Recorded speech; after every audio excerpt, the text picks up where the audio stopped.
강우리라베 고루의 신감수 벤당대와 말리 중연에 제레지왕 댄싱자초이 샤페 시타 바르도 땡기로 지 오만이 변매호 오만이 강기 특전에 성내 따와 담제 바쁘지 담비 zen이 텐제 바고 담들라 작제바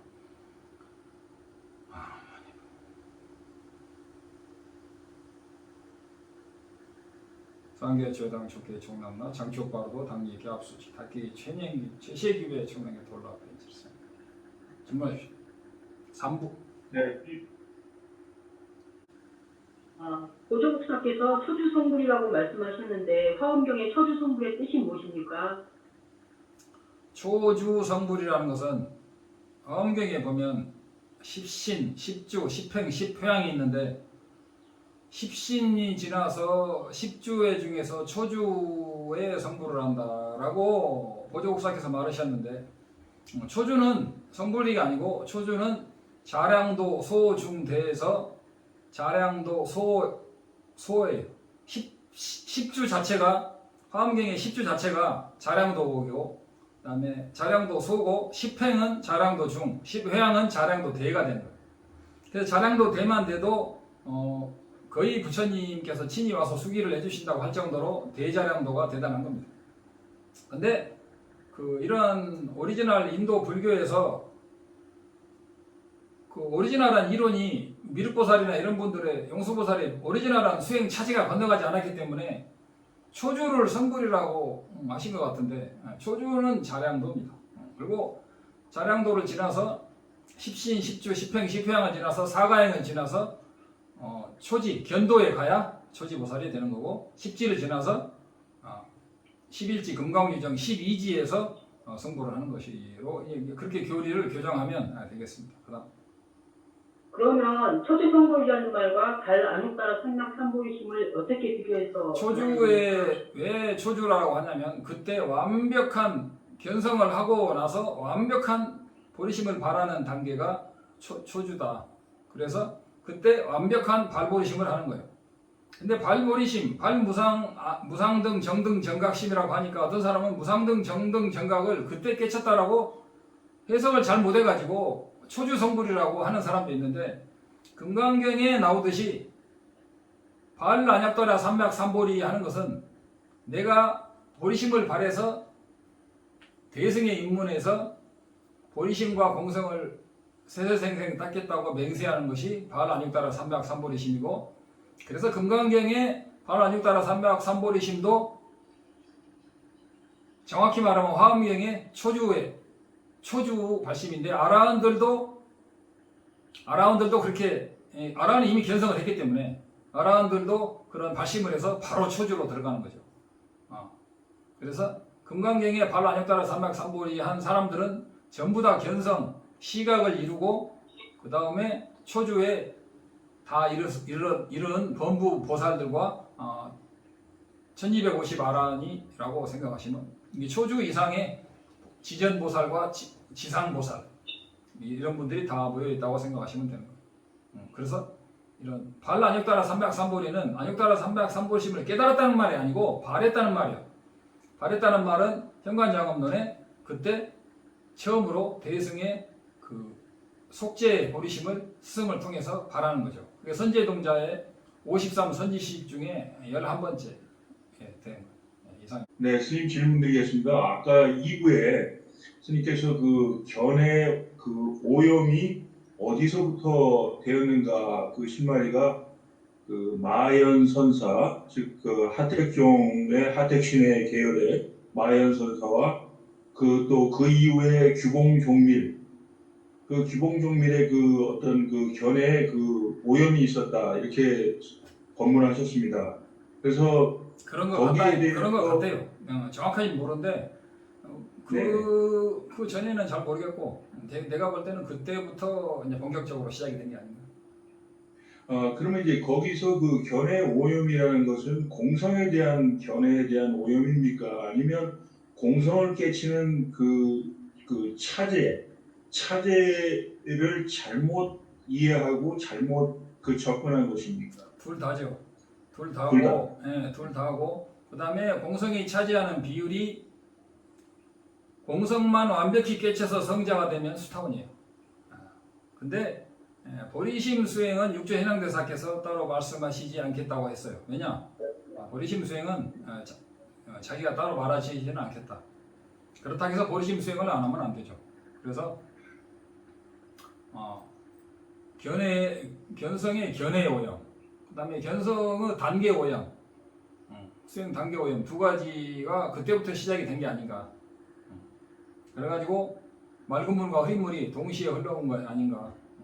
그래가지고 지금도 역시 그 흐린 물이 상당히 그 중국과 한국이나 일본에 많이 퍼져가지고 견성즉 선불이라고 오해하는 사람이 많이 생긴 게 아닌가. 그래가지고 심지어는 참나 이론이나 다른 종교에 있는 사람들도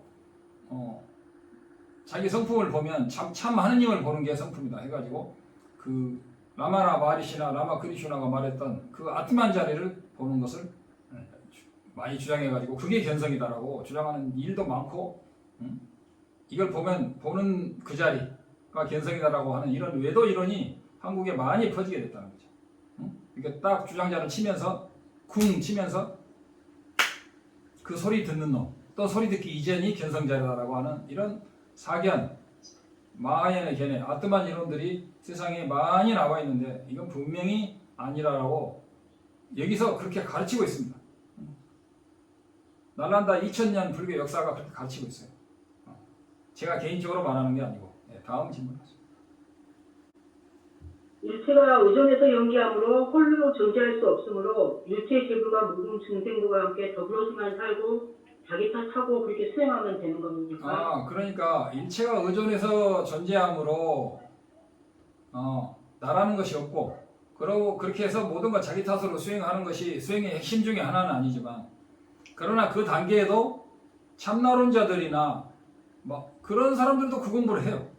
모든 걸 참나에 내려놓고 그 공부를 하고, 모든 걸 참나이니까 애교를 버리고 참나 수행을 하는 사람들도 있고, 힌두도 그렇게 하고, 심지어는 도교에서도 그렇게 하기도 해요. 도교에서도 일체가 도에서 나왔다, 그렇게 말하기도 해요. 그리고 설린취업에서도 일체가 연기 의존을 해서 존재하니까 연기고 그것이 공이다라고 설린취업에서 말하는데, 귀륜원증에서 말하는 연기는 그것이 아니고, 귀륜원증에서 말하는 연기는 그 유시각에서 말하는 일체가 자기 업식에 의존해서, 마음에 의존해서만 발생한다는, 보이고 발생하고 온다는 그런 것을 넘어서 일체 주관과 대상의 상호 의존성에 의한 무자성까지 가는 그런 완벽한, 그냥 어디서 들어가지고 의존하니까 연기고 뭐야라고 하는, 그렇게 해가지고는 되는 게 아니죠. 그렇게 해가지고는 선일체부의 연기 사상을 벗어나지는 못하고, 중론의 사상, 특히 귀륜론 중에 가려면 중론을 한번 꼭, 중론과 그 해설서를 꼭 보고 그걸 보면 바로 이해할 수 있는 수준은 돼야 됩니다. 다음. 불자라면 밥 먹을 때 꼭 혼식을 해야 된다는 말이 있는데 이게 맞습니까? 헌식이라는 것은 그 율장에 보면, 부처님의 율장에 보면 반드시 불자들은 밥 먹을 때 쌀알 7알이나 국수 먹을 때는 국수를 한 1cm, 2cm를 덜어서 아귀에게 반드시 헌식을 하고 먹어라. 옛날에 500 귀자모라는 500의 그 자식을 거느린 나찰 귀신이 있었는데, 그 나찰 귀신이 자꾸 중생들을 잡아먹으니까, 근데 이제 부처님을 만나서 교화를 했어요. 그래서 귀의를 해가지고, 제가 앞으로는 배가 고파 죽더라도 살생을 하지 않겠습니다. 그러니까 부처님께서 뭐라고 하셨냐, 앞으로 내 모든 제자들은 헌식을 할 것이다. 너는 그 헌식을 먹고 생명을 이어가라 그랬어요. 그래서 부처님께서 모든 불자들은 헌식을 해라 그러셨어요. 그 율장에 나와 있어요. 그래서 헌식을 할 때는 율장이 어떻게 나왔냐면, 먼저 오불명호, 다보열애볼, 묘색신열애볼, 이포열애볼, 강박신열애볼, 나무 다보열애, 나무 묘색신열애, 나무 이포열애, 나무 강박신열애, 강박신이 처음이죠. 다보열애볼, 강박신열애볼, 이포열애볼, 감노왕열애볼, 또 빠졌네. 묘색신열애볼. 이 오불명호를 3번 외우고, 변식지는 그 음식이 일체 모든 이 허공에 있는 모든 아기들에게 먹을 수 있도록 그 음식에 가피를 주는 거예요. 그래가지고 변식지는 나막 살바 다타 아다 바로 이제 옴 삼바라 삼바라 홈을 7번 하고 손가락을 7번 튕겨줍니다. 그렇게 해서 공양을 하고 나중에 해도 되고 나중에 하면 하기 싫으니까 미리 하고 아기들한테 주고 그 다음에 먹고 이런 헌식을 불자들은 반드시 해야 된다고 일장에 나와 있습니다. 그러니까 뭐 하는 게 좋고 업장 소멸해도 좋고 여러 가지로 좋습니다. 일장에 꼭 해라가 나와 있기 때문에 뭐 하시는 게 좋다고 생각합니다. 다음. 스님 제가 질문 드리겠습니다. 스님께서는 중론 그 티베트 불교에서 중론을 갖다가 배우는 과정이 예비과정, 본과정이라고 이렇게 말씀하시면서 중론 예비과정은 약 7년, 본과정은 3년이라고 제가 얼핏 들은 것 같습니다. 제가 궁금한 것은 중론에 그런 10년이 넘는 그런 과정을 배우는 데 있어서 문사수 어떤 식으로 하는지 궁금하고 스님의 경험담이라든가 또 일반적 티베트 그 라마 스님들이 어떤 식으로 문사수를 이 중론을 공부하는 과정에서 하는지 그걸 좀 알고 싶습니다. 그러니까 구체적인 여기 수행 커리큘럼을 물어보시는데 기초 예비 논리학을 일단 여기서 2년 하고요. 그 다음에 이제 현관장업론을 7년은 배우면서 거기에 7년 동안에 유식과 자립논증까지 가요. 그리고 쌈땐 해가지고 사선전과 사무색전을 배우고 그 다음에 장애 여기가 분류에서 유식과 자립논증을 배우고 그 다음에 견든유시로 해서 수사원에서 아라원까지 가는 과정을 자세히 배우고 그 다음에 쌈숙이 뭐냐면 사선전과 사무색전 이렇게 해서 그 다음에 불교 수행에 관한 소승과 대승의 모든 수행의 과복 어떤 성취가 있어야 된다는 것. 그 다음에 마지막에 법신, 보신, 화신까지 해서 이거 7년을 배웁니다. 근데 이제 한국에서 기초교리를 많이 배운 사람들은 한 2년이나 3년이면 다 배울 수 있어요. 더 집중적으로 교리만 배우려면 2년이면 배우죠. 그리고 중론은 아무리 빨리 해도 그게 빨리 억지로 되지는 않으니까 중론은 자기가 근기에 따라 3년 만에 안 되면 5년, 5년 만에 안 되면 10년이라도, 10년 안 되면 20년이라도 계속 수행을 해야 돼요. 그 교리를 들으면서 스승들한테 강의와 스승들한테 설명을 들으면서 설명이라는 것이 그냥 이해가 아니고 선문답이라고 생각하시면 돼. 통해서 계속해서 될 때까지 해야 돼요. 이것은 뭐 대학교 이수하는 게 아니기 때문에 될 때까지 수행을 하고 명상을 해서 그게 될 때까지 해야 되고 첫째 자기 욕심, 분노, 탐욕 이걸 많이 제어될수록 공부가 빨리 된다고. 그리고 토굴도 너무 좋으면 공부가 안 돼. 허스루간 토굴 같은 데서 공부해야 되고 집도 마찬가지. 집이 너무 부자면 공부가 힘들죠. 근데 집이 부자인데도 불구하고 보시도 잘하고 또 잘 사는 사람들은 상관없죠. 근데 보통은 집이 너무 부자고 너무 안락한 데서는요 공부가 안 돼요.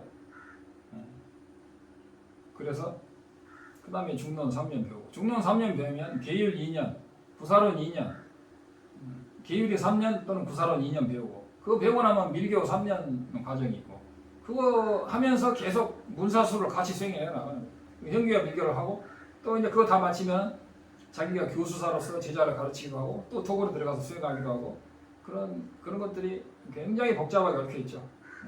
그래서 자기가 어느 것을 선택하느냐는 자기에게 달려 있고 그런 것은 한국에 있는 계시스님한테 또 물어보시면 알 겁니다. 또 질문. 백장선사의 인과불매가 무엇입니까? 인과불매다. 그러니까 어떤 사람이 백장선사 질문한데 나와가지고 제가 옛날에 주지로 있을 때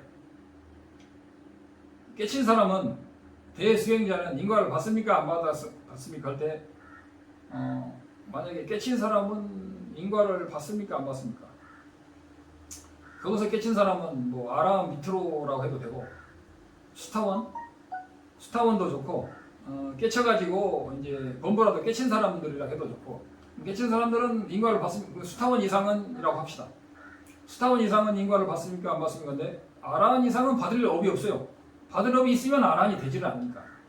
그러면 아라한 이전에 대수행자, 수타원이나 이런 사람들 대승은 놔두고 맞습니까? 근데 그 스님이 받지 않는다고 그랬어요. 말 잘못한 거죠. 수타원부터 아라한까지는 업이 많이 남아있어서 업을 소멸하는 과정이 있어야 되는데 받지 않는다라고 말해가지고 자기가 말해놓고도 의심이 생겨가지고 500생 동안 여우몸을 받았다는 거예요. 그러니까 백장선사와 인과 인과가 없는 게 아니고 인과 불락 인과, 인과에 떨어지는 게 아니고 불매인과니라. 다가오는 모든 것이 인과임을 알고 그것을 막는 게 아니에요. 이런 말 있잖아요, 불교에서. 오는 사람 막지 말고 가는 사람 잡지 마라. 물 흐르는 대로 자기는 그 안에서 연기적인 공성을 관찰하면서 누가 자기를 해코지하고 그러면은 그냥 딱 흘려보내고, 칭찬해도 흘려보내고, 기본적인 것만 의지하면서 공부를 개정해를 열심히 닦아 나가면 되는 건데, 그 인과를 모르고 그런 어두운 사람들은 자기에게 갑자기 교통사고가 나고 집에서 불이 나고 이런 것을 겪으면서도 그게 왜 인과인지도 모르고 거기에 빠져서 벗어나오지 못하고 친척, 친구들하고 싸우고 돈 빌려주고 돈 띄고 뭐 말할 수 없죠. 살생하고 투기하고 거짓말하고 그러면서 그런 것들을 다 내려놔야 돼. 그런 것들이 자기 불행의 뿌리라는 걸 알고 다 내려놓고 그렇게 착하게 살았는데도 자기 불행이 다가오는 것은 전생이 지어놓은 것이라는 걸 알고 그것을 어떻게든지 살아남아야 돼. 살아남을 때 남을 해치지 말고 열심히 부처님의 가피 의절해서 진언수행 같은 걸 열심히 해서 그걸 벗어나야 되고, 또 큰 업이 올 때는 그 순간에 진언해하고는 안 되고 오랜 연불과 진언과 공덕을 많이 쌓아야 그게 벗어날 수가 있는 거예요. 큰 것은 그 순간에 연불해가지고는 안 돼. 꾸준히 뭐 10년, 20년 연불한 그 힘으로 큰 업이 왔는데도 죽지 않고 넘어간다거나 교통사고도 넘어가고 불이 날 것도 넘어가고 1억 손해벌고 한 500만 원이나 1000만 원 손해보고 끝나고 그렇게 하는 거예요. 그래서 업장소멸 공부를 열심히 하지 않고서는 안 됩니다. 인과불매라는 것은 업장소멸을 언제 무슨 업이 닥칠지 모르니까 철저히 업장을 소멸해가고 앞으로 다가올 업에 대해서 준비를 해야 돼. 전쟁이 언제 날지 모르지만 전쟁 준비를 하지 않은 사람은 반드시 그 나라가 망하듯이 어떤 업장이 모르고 지금 업장이 없으니까 편하게 살고 그냥 법문이나 듣고 대충 연불이나 하고 가지고는 안 된다 이거예요. 연불을 하더라도 부처님의 가피 의존하는 강력한 연불, 강력한 수행을 해야 되고 참회 수행도 강력하게 하고 복도 나름대로 자기 형편대로 강력하게 복도 짓고 그리고 자기 지킬 수 있는 계율도 잘 지키고 그 다음에 어떤 일에서도 인욕을 해서 화를 내면은 모든 수행이 다 깨지는 거예요. 10년, 100년 수행이 다 깨져버려 한 번 하면. 이런 수행을 열심히 해서 그 인과불매라는 것은 모든 걸 내 탓으로 하면서도 미래에 다가올 내가 만약에 교통사고로 날 업이 있으면 그걸 피해가야 돼. 공부 열심히 해봤자 당뇨병 걸리거나 교통사고 걸리면 스톱이야. 현명한 사람이 아니에요. 인과불매라는 것은 인과를 미리 철저히 준비해서 자기가 전생에 무슨 짓을 한 줄 알아요. 그렇게 자신이 신통력이 있으면은. 근데 그렇게 잘난 체 하다가 하루아침 교통사고 나고 이러다가 내가 교통사고 나오면 개인망신이 될 수가 있는데 하루아침에 몸이 무슨 중풍 걸려서 쓰러져가지고 물론 중풍 걸려서 쓰러진다 그건 나쁜 건 아닌데 죽을 업이 조금 중풍이 오고 마는 경우도 있죠. 그래서 그런 것은 인과는 굉장히 복잡해요. 그러나 항상 전쟁 준비하는 마음으로 인과와 끝없이 싸워 나가야 되고 생각으로만 공성을 이해해가지고 되는 건 아니라고. 공성적 생각을 하고면은 애가 와서 시끄럽게 하고 친구가 와서 놀러오고 집안에 일이 생기고 가게에 일이 터지면서 계속 이걸 못하게 하는 거예요. 이게 뭔지 알아? 그게 다 업이라고요. 그런 것을 다 미리 재워놓고 공부를 해야 돼요. 그러려면 신이 꼭 있어야 돼요. 이 윤회는 펄펄 끓는 쇠 감옥이라는 생각, 이 윤회의 세계는 영원한 기쁨은 1초도 있을 수 없다는 생각, 그것이 1초의 기쁨이 있는 것은 잠시 쉬는 거지만 인간몽을 받았기 때문에 잠시 쉴 수는 있는 거예요. 그러나 잠시 쉬면 바로 출리심을 발해서 이 윤회에서 벗어나야 되고 자기가 지은 빚이 있는 거예요. 가정이 있는 사람들은 가정을 돌봐야 돼요. 그런 빚을 갚으면서도 항상 마음은 뭐냐? 공부를 해야 돼요. 먹고 사는 것은 결국은 몸을 쓰레기로 버리고 그동안에 다 먹은 똥을 다 싸놓으면 똥이 집 한 채는 될 거예요. 그걸 만들기 위해서 이 세상에 온 게 아니야. 인간몽을 받아가지고 그 먹을 거 먹어가면서 집을 지어가면서 결국 뭐 하기 위해서 이 신구의 삼업을 해가지고 회탈로 가기 위해서 우리는 인간을 몸을 받았다는 것을 분명히 알아야 돼. 특히 불자들은. 그래서 먹고 사는데 너무 집착하지 마라. 예수가 그랬잖아. 뭘 먹을까 고민하지 마라. 무엇을 할 것인가 고민해라. 우리 불자도 마찬가지예요. 무엇을 먹을까? 어떻게 살까? 어떻게 돈을 벌까라고 고민하지 마. 아무거나 후진 거 해. 1시간에 뭐 7, 8천 원 나오더라고. 인도에서는 하루 종일 일해도 하루 일당이 3,500원. 여기는 우리는 1시간에 7, 8천 원. 직업의 귀천이 어디 있어? 몸만 건강하면 돼. 몸이 약하면 안 돼. 요가도 배우고 등산도 하고 해가지고 70, 80, 90까지 건강하게 살다가 탁 죽으면 다음 생에 바로 태어나죠. 이 몸은 기껏해야 100년이야. 120년 산 사람도 있지만 120년 간다 하더라도 결국은 바꿔야 돼. 이사 가듯이 몸을 바꿔야 돼. 그러면 이 몸을 버리고 어디로 가냐? 그건 자기가 지은 대로 간다니까. 이 몸은 지금도 무너지고 가고 있어. 근데 이제 바르도 상태에 가면 바르도 상태에도 바르도의 몸이 있어요. 이 거친 몸만 몸이 아니야. 바르도 상태에 가면 바르도의 몸이 있고, 천상에 가면 천상의 몸이 있고, 색구경천에 가면 색구경천의 몸이 없는 중생은 없다. 또 다음 좀. 피부가 따끔따끔하고 찌르듯이 아픈 그런 병의 원인은 무엇입니까? 그리고 또 수술을 많이 하는 사람의 인과가 있다는데 그거에 대해서 좀 그게 이제 보면은 피부가 개미가 무는 것처럼 아니 뭐 바늘로 찌르는 것처럼 따끔따끔하면서 병이 있는 사람이 있어요. 그 피부병. 뭔 약을 먹어도 안 나서. 그게 전생에 개미 같은 걸 많이 죽이잖아요. 아주 고통 많이 받아요. 개미 같은 걸 많이 죽이면은 피부가 그냥 따끔따끔 뭐가 머는 것 같아요. 참 아무리 약을 바라도 안 나서. 천도제 해주고 참여해야 돼요. 그 다음에 몸에 칼을 많이 댄 사람이 있잖아요. 이런 사람들은 전쟁에서 상대방을 많이 찔렀거나 아니면은 뭐 회칼 같은 것으로 막 진짜 무슨 칼부림을 했다든가 아니면은 뭐 도살장에서 계속 뭐 횟집에서 막 계속 팔을 그러면 이제 나중에 인간 몸이 굉장히 비싸요. 그래도 인간 몸에서 계속 그런 흠집이 나는 거예요. 막 몸에 칼을 댈 일이 그렇게 많은 거예요. 전생 업에 의해서. 그러면 막 신장 하나 떼어내고 뭐 떼어내고 막 골골 하면서 자기가 번 돈 전부 다 병원에 갔다. 그래서 우리는 참여를 하지 않고는 안 된다. 자기가 전생에 뭔 짓을 했는가. 그리고 금생의 직업이 굉장히 중요해요. 팔정도에서 정명이 뭐냐? 속인들은 올바른 직업을 가져라. 남을 해치지 않는 직업, 가능하면 남을 돕는 직업. 대표적인 게 의사, 학교 선생, 뭐 소방관, 그 다음에 정직한 경찰, 정직한 공무원. 정직해야 돼. 공무원이라고 다 정직하지는 않잖아요. 어떤 사람이 해먹는 사람도 있잖아요. 정직한 사업가. 근데 이제 뭐 술을 판다든가 담배를 판다든가 거기에 관련된 짓을 한다든가 뭐 무기를 판다든가 이런 것은 불자들은 딱 보면 알아요. 자기가 투기를 한다든가 투기하면 안 돼. 최소한의 투자야 괜찮죠. 근데 투기 같은 건 안 돼. 그래서 그 십선법을 잘 지키면서 살아야 더 이상 죄를 짓지 않고 살게 되는 거예요. 다음. 선생님 혹시 티베트 문화나 다른 거에 대해서도 여쭤봐도 되나요? 뭐든지. 그러면 티베트어 할 때 받침 부분 있잖아요. 첨족자라고 해서 이렇게 맨 뒤에 붙는 거.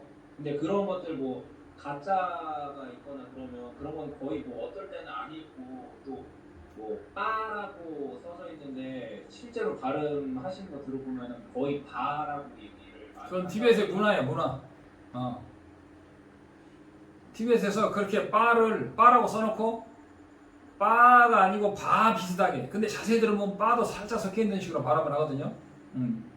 근데 어떨 때는 빠로 써놓고 정확히 빠로 발음해요. 밀라레 빠 할 때는 정확히 발음해요. 근데 어떨 때는 그냥 바로 그 언어의 습성에 불과한 것이에요. 언어의 습성도 익히면 티벳 사람하고 말할 때 굉장히 좋아져. 익혀야 돼. 오리지널도 알고 그것도 다 알아야 돼. 그런 것은 언어적인 문제는 우리 경주에 있는 사람들에게 물어보세요. 그 다음에 인터넷으로 개인 지도도 받을 수 있다고 그래요. 또 다음 질문. 부처님은 대소변을 보시지 않는다는 말이 있는데 이거 어떻게 생각해야 합니까? 부처님은 대소변을 보시냐 안 보시냐가 여기 와서 깜짝 놀랐어요. 누가 나한테 그런 말 하는 거예요. 부처님은 대소변을 보시지 않는다고 누가 어떤 계시 스님이 나한테 그래요. 진짜냐 그랬더니 그렇다는 거예요. 그래서 여러 군데 내가 물어봤더니 뭐라고 하냐면 아라한 이상, 아라한이나 부처님은 특히 부처님은 몸 자체가 우리 인간들하고 몸하고 틀려요. 아무리 원자폭탄을 터져도 그 몸이 소멸되는 일이 없을 정도예요. 근데 자기가 인연이 다해서 가는 거죠. 인연이 다해서 가는 모습을 보이는 것이지, 부처님은 이미 신구이가 정화가 됐기 때문에 부처님이 뭐 죽는다거나, 죽는 게 아니죠. 이 몸을 벗는 모습을 보이는 거예요. 부처님이 어릴 때부터 80살 때까지 갔다가 돌아가시는 것은요, 그게 실제로 그런 일이 있는 것이 아니고, 이 인간하고 똑같은 몸을, 인간들이 볼 수 있는 몸은 화신이잖아. 화신으로 와가지고 80년 동안 중생을 제도하고 가시는데, 달이 호수에 비치듯이 와가지고, 호수에 비치듯이 와도 온 바가 없다잖아. 그래서 화신이라는 건, 서가모니 불이라는 것은 보심에서 화신이 오는 거예요. 그래가지고 이렇게 해주시고 가는데, 그 달빛과 같은 존재예요. 그래서 실제로 대소변을 보느냐 하면은, 대소변을 보는 모습을 범부 무명 중생들과 초지이지라든가 뭐 이런 분들에게 보여주긴 하지만, 실제로 부처님의 오후는 청정법신과 청정색신이기 때문에 실제로 그런 것이 있을 수가 없어요. 그래서 티베트에서는 달라이라마도 그렇게, 달라이라마의 너도 역시 그렇게 봐요. 근데 그렇게 보고 안 보고는 자유고, 근데 일단 중론을 많이 배워보면은, 아, 저분이 관음보살 관음보살 그 자체라는 거.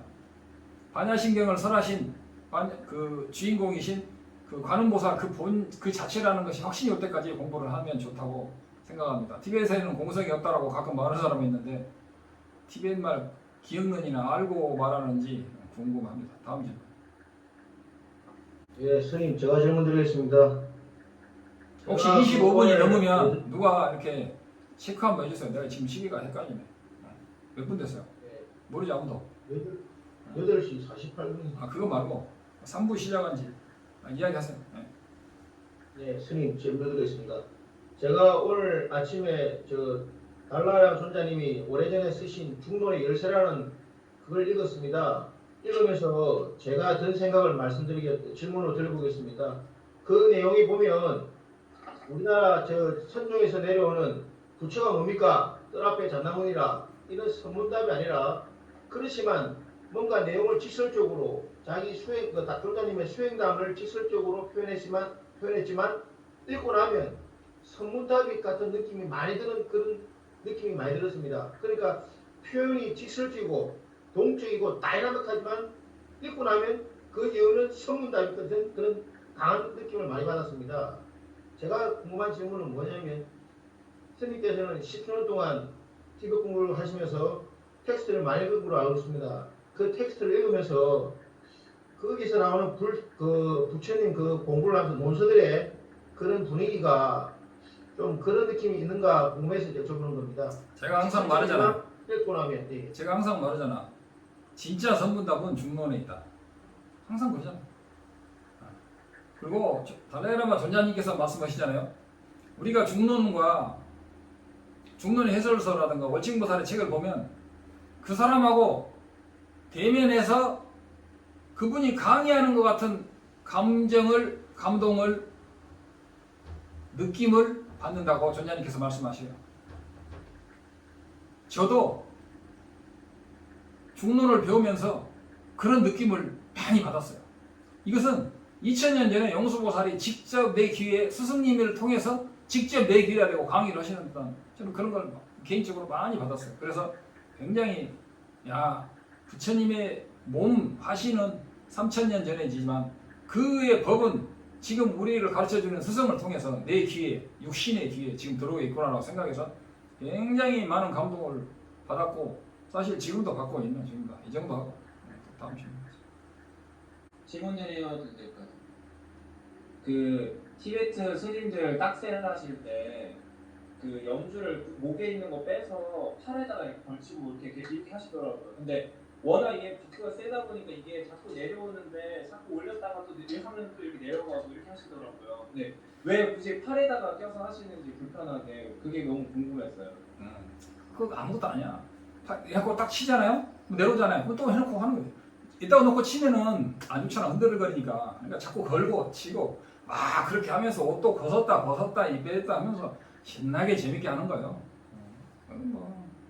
근데 이제 이렇게 치는 게 이 번뇌를 소멸하고 그다음에 발을 고를 때 막 이런 것이 있는데, 발을 고를 때 번뇌를 제압하고 이렇게 하고 또 이렇게 누르고 뭐 번뇌를 누르고 여러 가지 뭐 그다음에 사성제를 밝히고 뭐 이제 진제와 속제를 하고 막 여기다가 뜻을 많이 붙여요. 뭐 그 정도 그건 이 정도 하겠습니다. 다음에 네, 우리는 더 나은 삶을 위해서 살아갑니다. 그런데 더 나은 삶을 위해서 살아간다는 것이 불교적 입장에서는 어떻습니까? 더 나은 삶을 향해서 살아가는 게 범부들의 속성이죠. 그러나 여러분 생각해 보세요. 지금 여러분이 가진 것이 부족하지 않다. 나는 전혀 부족하지 않다고 손들어 보세요. 없어?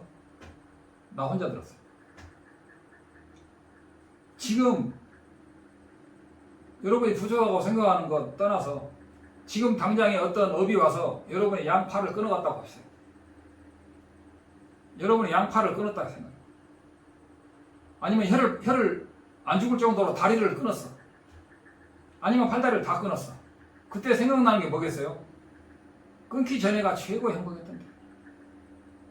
우리는 미래에 보다 나은 육체적인 환경을 만들려고 생각하는 자체가 사실은 엄청난 번뇌이고 스트레스이며 또 그것이 맘먹은 대로 되지도 않아요.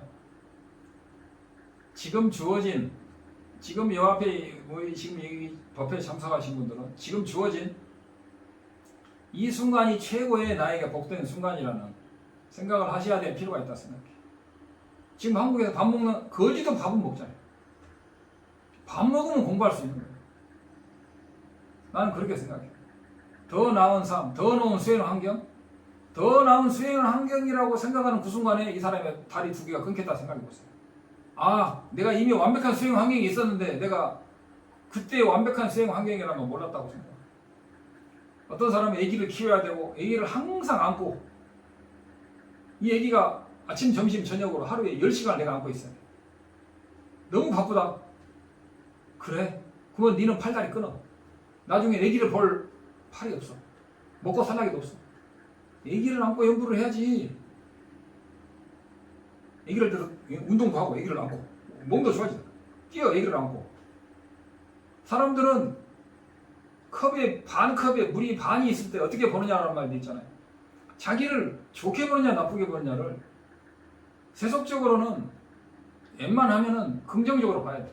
그러나 수행적으로는 좀 부정적으로 봐야 돼. 내가 수행을 좀 더 수행적으로는 역국을만을 가지는 게 좋아. 내가 좀 더 나은 수행을 해야 되겠다.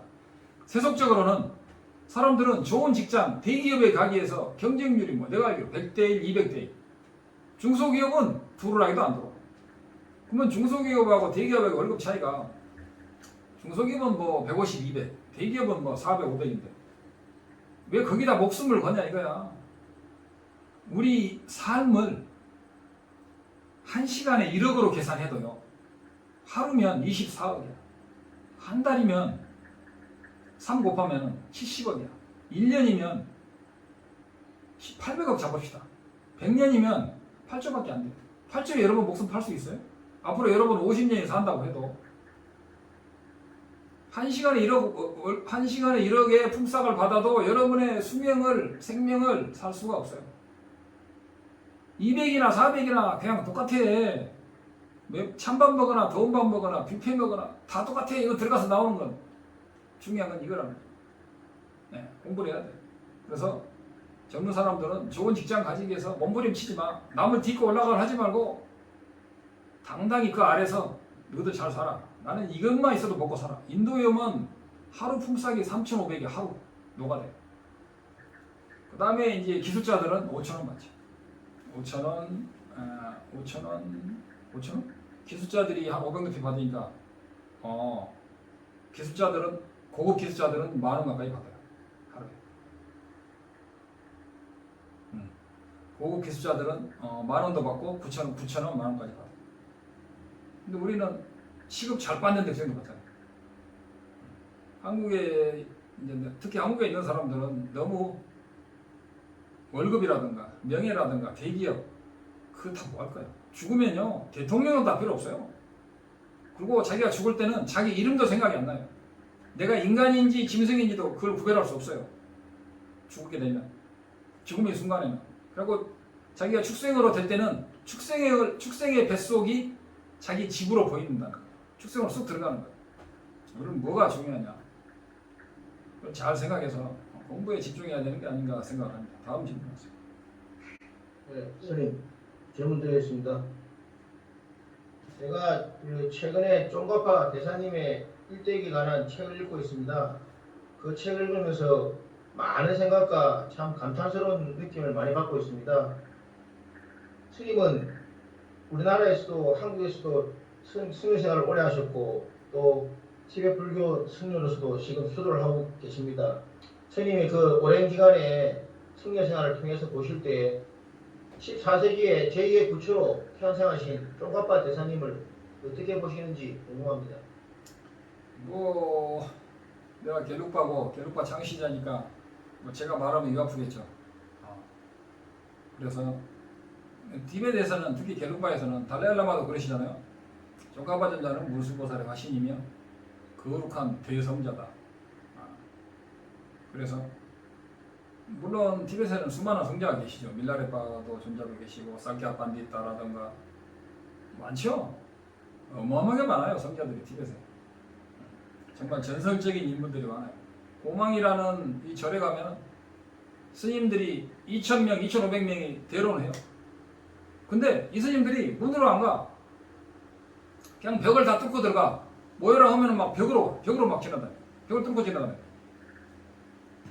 공부를 많이 해가지고 신통력이 열려가지고 견성을 해가지고 신통력이 열리니까 사람들이 그냥 문으로 안 가고 그냥 벽으로 막 통과해서 막 스님들 모이는 거예요. 그래가지고 거기 객고라고 그 담당하는 스님이 여러분 세속적인 일에 그런 걸 쓰지 말고 문으로 다니십시오. 그래서 옛날에는 이 논쟁하러 오는 사람들이 다 보통 사람이 아니었어요. 옛날에는 그랬대요. 그래서 지금은 또 그렇다는 게 아니고 옛날에는 그랬대요. 그래서 뭐 질문이 뭐였죠? 쫑가파 대사님의 네. 그래서 이런 티베트는 아직도 날라다 전통이 아직까지는 완벽히 보존되어 있습니다. 그래서 뭐 얼마나 열심히 하느냐는 어떤 사람은 뭐 한철에 견성해서 성불 한다고 그런 말은요 인도 불교 2000년 역사에 원래 없는 말이에요. 다음 질문하세요. 질문을 네, 이선수한테 네, 말씀하십시오. 네, 감사합니다. 그 날란다 대학에 가는데 학비나 이런 게 좀 궁금한데 인도에서의 생활비나 내가 전에 보상한다고 했잖아. 비행기값까지. 그렇게? 근데 고생은 좀 할 거야. 그러나 어떤 고생은 하지. 뭐 군대처럼 힘든 거죠. 그리고 인도 음식이라든가 여러 가지 쉬운 건 없어요. 음식은 좋은데 혹시 주식을 남인도에서는 쌀로 하지 않아요? 쌀로 해요. 그러나 살다 보면 수많은 일들이 있고 공부하다 보면 옛날에 해인사에 보니까 200명이 추가로 와요. 추가로 와가지고 개 받을 때는 20명밖에 못 받았어요. 우리 때. 나는 해인사 출신은 아니었는데 그때 해인사에서 그 스님들하고 같이 살았어요. 그때 거기서 노가다하면서 살았는데 200명이 추가로 하면 180명이 다 개를 못 받고 나가요. 중간에. 그만큼 힘들어. 티베트에서 공부하려고 해도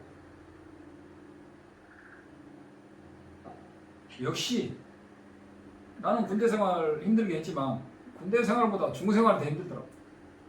그러나 얼마나 힘들든 간에 가치가 있는 것은 어떤 사람은 가치 있는 일에 목숨을 걸잖아요. 이게 과연 내 목숨을 건다는 확신만 있으면 이건 다 겪어 나갈 수 있는데 좀 편했으면 좀 환경이 좋았으면 뭐가 좋았으면 그거 다 따지다 보면 공부를 못해. 근데 다행히 내가 여기가 2007년도에 봄에 해가지고 봄에 왔는데 전기가 5년 전에 들어오고 그 다음에 맑은 물도 한 4, 5년 전에 맑은 물을 팔아요. 20리터에 20루피. 그죠? 1리터에 1루피니까 요새 돈으로 1리터 물에 한 20원 정도 했어요. 1리터 병이 하나 한국 돈으로 20원. 18원이지만 그렇게 싸고 그래서 물도 들어왔고 전기 들어왔고 그 다음에 ATM 기계도 들어온 것이 한 3, 4년, 4, 5년 됐어요. 그래서 나는 무조건 들어왔는데 다행히 그런 인연이 맞아서 그 세 가지가 있어가지고 그런 대로 생활하는데 큰 지장은 없었죠. 그다음에 너무 더워서 도저히 살 수가 없어요. 그래서 할 수 없이 동생에게 말해서 에어컨 하나 고시해달라고 해서 에어컨 설치하고 살았죠. 그러나 그럼에도 불구하고 운동할 데가 없고 너무 덥고 그다음에 스트레스를 많이 받고 그러다 보니까 7년 동안 살다 보니까 심장이 막혀가지고 심장이 스트레스를 결국 받게 됐죠. 기적적으로 100분의 1 확률에서 살아났다고 그래요. 그런데 이제는 운동을 너무 안 하니까 안 되고 그래서 이제는 조금씩 운동할 수 있는 공간이 있어요. 몇 년 전부터 생겼어요. 그래서 그런 공간에서 운동도 조금씩 하면서 지금 몸을 건강하게 하면서 하고 있어요. 한 7년 동안에는 일체 운동 안 하고 오직 몸으로 버티면서 살다가 거의 쓰러져서 그래가지고 그 여파로 댕기열도 걸리고 그렇죠. 말라리아도 걸리고 그리고 죽어다 살았죠. 그래서 이런 거예요. 공부하다 죽을래. 공부하다 죽으면 다음 생에 또 공부해요. 그래서 출가라는 것은 이 세속적인 것으로부터 한번 벗어나야 되겠다는 마음이 있는 거죠. 그런 마음만 있으면은 머리를 기르든 깎든 어디에 살든 가족을 건드리고 살더라도 부설거사도 그랬잖아요. 결혼해서 마누라하고 애들 둘이 살면서 마누라한테 허락받고 투고를 들어가고 마누라가 농사 지어가지고 자기 남편 음식 해주고 그리고 남편이 공부해가지고 마누라를 다 초지 이상 4명이 초지 이상을 이뤘다. 와우.